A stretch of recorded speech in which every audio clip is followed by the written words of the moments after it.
5 farqiga asaasiga ah ee u dhexeeya waalid adag iyo mid sun ah.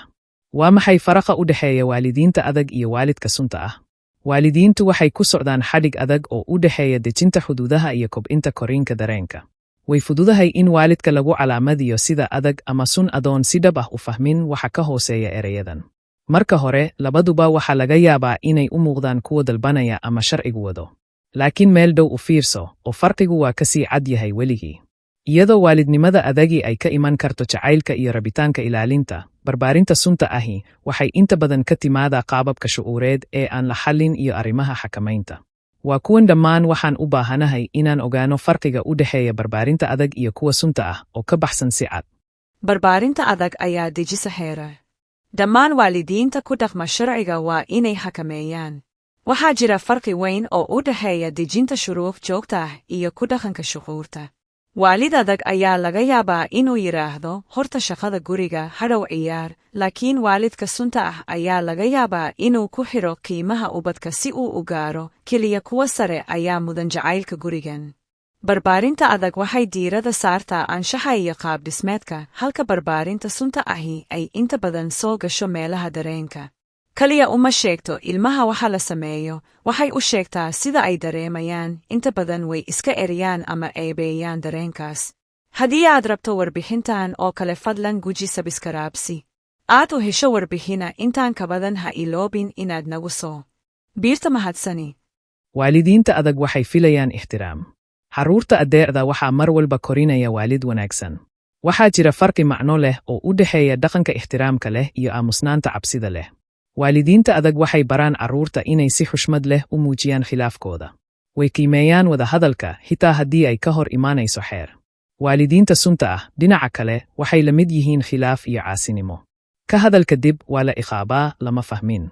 Qoyska adag ayaa laga yaabaa inuu yeesho xuduud, laakiin kuwa suntu waxay badanaa leeyihiin darbiyo. Waalidiinta adag waxay u diyaar garoobaan adduunka. Waalidiinta ayaa had iyo jeer si fiican u yaqaan. Niyada wanaagsan mar walba kuma filna. Waalidiinta adag waxay hagayaan carruurta iyagoo ku salaynaya waxa ka caawin doona inay ku koraan meel ka baxsan edbinta, maaraynta wakhtiga. Waalidiinta sunta ahi waxay inta badan ku dhuftaan carruurtooda baqdintooda, guuldarrooyinka iyo nabarrada aan bogsanin. Doorashada ilmaha looma arko sida tooda, laakiin waa kordhinta aqoonsiga waalidka. Waalidnimada adag waxay dhistaa madaxbannaani. Barbaarinta sunta ah ayaa inta badan ka saarta. Barbaarinta adag waxay dhistaa isla xisaabtanka. Dembi yar ayaa ilmaha ka dhiga mas'uul dheeraad ah. Dembigu waxaa laga yaabaa inay caawiso in la milicsado, laakiin ceebtu waxay si aamusnaan ah u baabiin kartaa kalsoonida. Waalidiinta adag waxay kula xisaabtamaan carruurta khaladaadka, laakiin sidoo kale waxay ka caawiyaan inay si sharaf leh u saxaan khaladaadkaas. Barbaarinta sunta ahi waxay inta badan ku lug leedahay eedayn, magac sheegid iyo bahdilid. Tusaale ahaan, ilowda buugyaraha dugsiga waxay u horseedi kartaa wada sheekaysi guri adag. Guriga sunta ah waxay u horseedi kartaa faallooyin sida weligaa sidan kuma guulaysan doontid. Mid ayaa saxa dhaqanka. Midda kale waxay burburinaysaa iskiimaynta. Barbaarinta adag waxay la koraan ilmaha. Barbaarinta wanaagsan waxay la mid tahay carruurnimada oo dhan. Barbaarintu waxay u baahan tahay inay horumarto. Barbaarinta adagi waxay la qabsataa markuu ilmuhu korayo, xeerarku way isbedelaan, sheekaduna way sii korodhaa.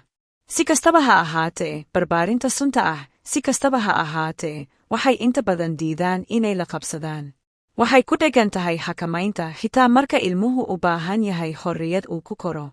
Dhallinyarada ku jira guryaha adag ayaa laga yaabaa inay ka xaajoodaan bandow. Guryaha sunta ah, su'aalo weydiinta bandow waxaa loo arki karaa khiyaamo. Mid baa la koraa ilmaha, kan kalena wuxuu ku haraa baraf wakhtiga.